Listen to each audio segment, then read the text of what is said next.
Hello friends, मैं हूं advocate Brajesh Yadav. आज की इस वीडियो क्लास में आप सभी का स्वागत करता हूं। डियर फ्रेंड्स, आज की इस वीडियो क्लास में हम बात करने वाले एक बहुत ही महत्वपूर्ण, बहुत ही important topic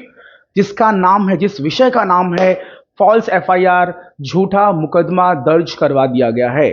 so dear friends, यदि किसी व्यक्ति के ऊपर कोई फॉल्स एफआईआर, झूठा मुकदमा दर्ज करवा दिया जाता है तो वह व्यक्ति उस झूठे मुकदमे में से कैसे बाहर निकले, उस फॉल्स एफआईआर को, झूठे मुकदमे को कैसे खत्म करे, उसके बारे में आज हम इस वीडियो क्लास में चर्चा करने वाले हैं।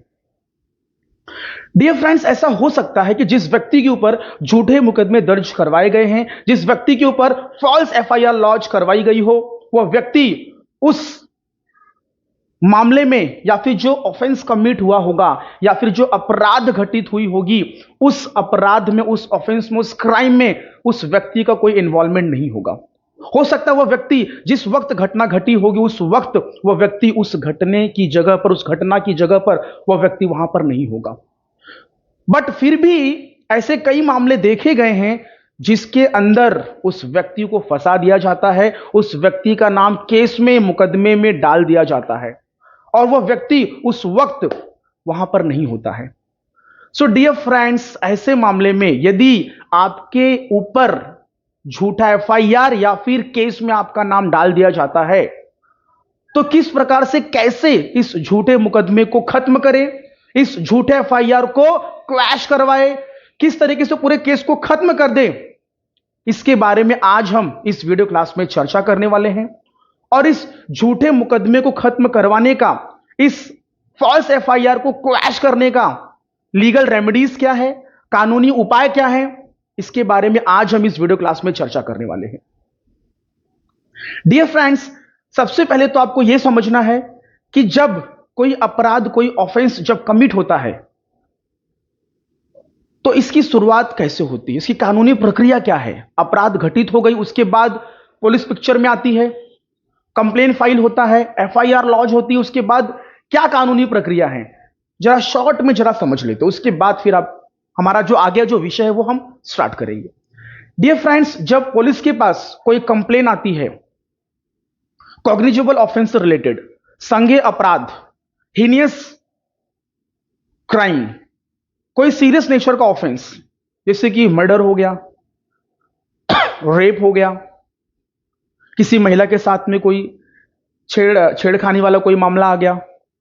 ठीक है, सो डकैती हो गया, रॉबरी हो गया, ठीक है। तो यदि किसी सीरियस कोई सीरियस ऑफेंस वाला कोई अगर मामला पुलिस के पास आता है तो पुलिस ऐसे मामले में एफआईआर लॉन्च करती है, ठीक है, अंडर सेक्शन 154 ऑफ सीआरपीसी में, राइट।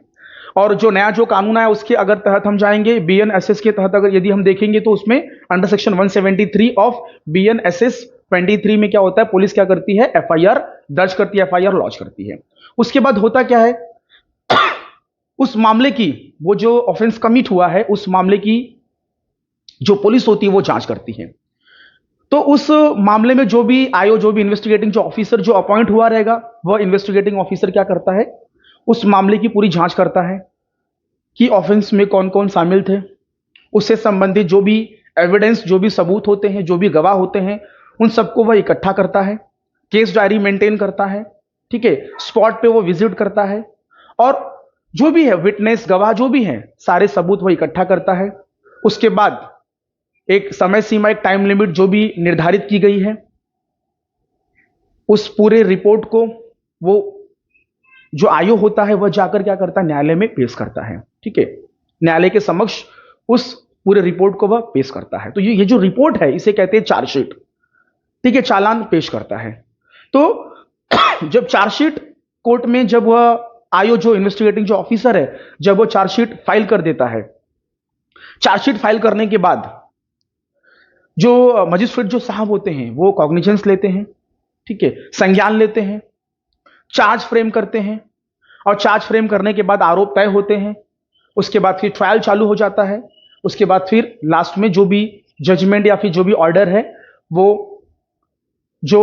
विक्टिम है या फिर जो अक्यूज्ड, जो आरोपी है, उसके पक्ष में आया नहीं आया, वो लास्ट में उस ऑर्डर जजमेंट में आ जाता है। तो ये एक लीगल प्रोसीडिंग है, राइट, ये कानूनी प्रक्रिया है केस को चलाने का। डियर फ्रेंड्स, यदि आपको लगता है कि ये जो मुकदमा, ये जो एफआईआर जो दर्ज किया गया है, इस मामले में तो मैं था ही नहीं, ये जो मुकदमे मेरे ऊपर दर्ज किए गए ये तो झूठे हैं, इससे मेरा कोई वास्ता नहीं है, मुझे तो इसके बारे में पता ही नहीं था, यह घटना जहां पे घटी थी उस वक्त मैं तो वहां पे था ही नहीं, मैं तो कहीं और था। सो डियर फ्रेंड्स, आपके पास जो भी सबूत हैं, आपके पास जो भी एविडेंस है उस केस से संबंधित कि आप वहां पे नहीं थे, आप निर्दोष हैं, और आप आरोपी नहीं हैं, आपको झूठा फंसाया गया है, तो उससे संबंधित आपके पास जो भी दस्तावेज हैं वो सबके सब आप इकट्ठा कर लीजिए। सो डियर फ्रेंड्स, अब हम समझते हैं कि यदि किसी व्यक्ति के ऊपर झूठा एफआईआर, झूठा मुकदमा दर्ज करवा दिया जाता है तो वह व्यक्ति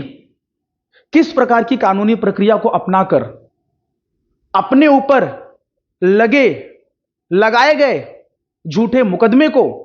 फॉल्स एफआईआर को कैसे वह रद्द करवा सकता है। आइए हम स्टार्ट करते हैं। डियर फ्रेंड्स, सबसे पहला जो लीगल जो रेमेडीज है, जो कानूनी जो उपाय है कि अपने ऊपर लगे आरोप, लगे झूठे मुकदमे, फॉल्स एफआईआर को रद्द करवाने का जो पहला जो कानूनी जो उपाय है, जो पहला जो लीगल रेमेडी है डियर फ्रेंड्स, वो है कि आप जिस भी राज्य में हैं, जिस भी स्टेट में हैं, उस स्टेट की जो हाई कोर्ट है, जो उच्च न्यायालय है, आपको उस हाई कोर्ट में जाना है और एक बढ़िया आपको एक एडवोकेट आपको अपॉइंट करना है और वहां पर जाके सीआरपीसी 482 का आपको उपयोग करना है। सीआरपीसी 482 का आपको यूज करके आपको एक पिटीशन फाइल करना है उस एफआईआर को रद्द करवाने का आपके एडवोकेट के माध्यम से। डियर फ्रेंड्स, सीआरपीसी 482 में हाई कोर्ट के पास एक डिस्क्रिशनरी पावर होती है, एक इनहेरेंट पावर होती है कि हाई कोर्ट यदि आपके मामले में सच्चाई है कि जब वह घटना घटी थी आप वहां पे नहीं थे, आपका उस केस में इन्वॉल्वमेंट नहीं है, यदि आप उस चीज को प्रूफ कर देते हैं बिफोर द हाई कोर्ट, उच्च न्यायालय के समक्ष, आप कुछ ऐसे सबूत, कुछ ऐसे दस्तावेज, कुछ ऐसे एविडेंस यदि आप पेश कर देते हैं, हाई कोर्ट को कन्विंस कर लेते हैं कि आपका उस मामले से कोई नाता ही नहीं था, आपको तो झूठा फंसाया गया था, आप ऐसे कुछ पॉइंट्स उस एफआईआर में से निकाल लिए हैं, आपने कुछ ऐसे पॉइंट्स निकाले एफआईआर में से जो कि कॉन्ट्राडिक्टरी है, विरोधाभास है, पुलिस ने जो चार्जशीट फाइल की थी उसमें से कुछ आपने ऐसे पॉइंट्स निकाले जो कि एफआईआर से मेलजोल नहीं खाते हैं, कुछ ऐसे एविडेंस, कुछ ऐसे सबूत जो पुलिस वालों ने उस चार्जशीट में फाइल किए लगाए हैं, उससे संबंधित यदि आपने कुछ एविडेंस पेश किए जो उसके विपरीत थे, आपका उससे कोई कनेक्शन नहीं था, तो ऐसे मामले में माननीय high court, honourable high court के पास एक इनहेरेंट, एक शक्ति, एक पावर है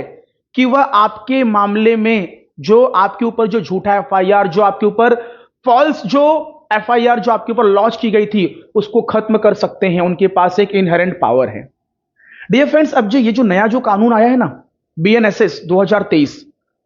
अगर हम इसकी बात करें तो इसके अंदर सेक्शंस जो है वो चेंज हुए हैं, पावर वही है, इनहेरेंट पावर वही है, शक्तियां वही है, बस नंबर चेंज हुआ है। तो पहले फेमस था सेक्शन 482 ऑफ सीआरपीसी, पहले फेमस था, अब हो गया है सेक्शन 528 ऑफ बीएनएसएस 2023। तो अब जो 482 जो फेमस थी कि भाई किसी भी झूठे मुकदमे को खत्म करवाने के लिए हाई कोर्ट चले जाइए, सेक्शन 482 की पिटीशन फाइल कर दीजिए, आपका एफआईआर क्रैश हो जाएगा, अब वो 482 बदलकर न्यू क्रिमिनल लॉ के मुताबिक अब वो बन चुका है section 528 of BNSS 2023। Dear friends, अब हम बात करते हैं कि दूसरा जो कानूनी जो उपाय है, जो सेकेंड जो लीगल रेमेडी है कि यदि आपके ऊपर झूठा एफआईआर यदि लॉन्च कर दिया गया है, झूठा मुकदमा दर्ज करवा दिया गया है, तो कैसे अपने उस झूठे मुकदमे को खत्म करे, कैसे उसको रद्द करवाए, कैसे उसको क्रैश करे। जब चार्जशीट फाइल होती है डियर फ्रेंड्स, जरा समझना है आपको, हाँ, कि कैसे आप कौन सी एप्लीकेशन लगाएंगे, आप क्या बहस करेंगे, किस स्टेप पर आप बहस करेंगे, किस स्टेप पर आप अपने एविडेंस लगाएंगे, अपने वकील साहब को खड़ा करेंगे और बहस करवा के अपने एफआईआर को, आपके ऊपर लगे झूठे मुकदमे को आप कैसे खत्म करेंगे, अपने आप को उस केस में से कैसे डिस्चार्ज करवाएंगे, ट्रायल कोर्ट में इसकी क्या प्रोसीजर है, जरा वो समझना डियर फ्रेंड्स। डियर फ्रेंड्स, आपके मामले में जब पुलिस इन्वेस्टिगेशन कर लेती है, पूरी जांच हो जाती है और आपकी चार्जशीट रेडी हो जाती है, तो जो आईओ, जो जांच अधिकारी होता है, आपके चार्जशीट को लेके जाकर न्यायालय में क्या करता है, पेश करता है, चार्जशीट फाइल करता है अंडर सेक्शन 173 ऑफ सीआरपीसी। जब चार्जशीट फाइल हो जाती है तो चार्जशीट में क्या होता है, इन्वेस्टिगेशन में क्या क्या चीजें मिली, सबूत, गवाह, एविडेंस, विटनेस जो भी है, केस डायरी में क्या क्या चीजें थी, ठीक है, वो सारी चीजें वो चार्जशीट में लिखी रहती हैं। तो जब चार्जशीट फाइल हो जाती है, चार्जशीट फाइल होने के बाद डियर फ्रेंड्स जो मजिस्ट्रेट साहब होते हैं वो मामले में संज्ञान लेते हैं, कॉग्निजेंस लेते हैं। सो डियर फ्रेंड्स, कॉग्निजेंस लेने से पहले, संज्ञान लेने से पहले एक स्टेप आती है, डिस्चार्ज एप्लीकेशन फाइल करना। अभी केस खुला नहीं है, केस खुलने से पहले, ट्रायल स्टार्ट होने से पहले एक स्टेज आती है, एक स्टेप आती है, डिस्चार्ज एप्लीकेशन फाइल करना। सो डियर फ्रेंड्स, एक बढ़िया, एक अच्छे वकील को आप हायर कर लीजिए, एक बढ़िया अच्छे वकील के माध्यम से आप वहां पे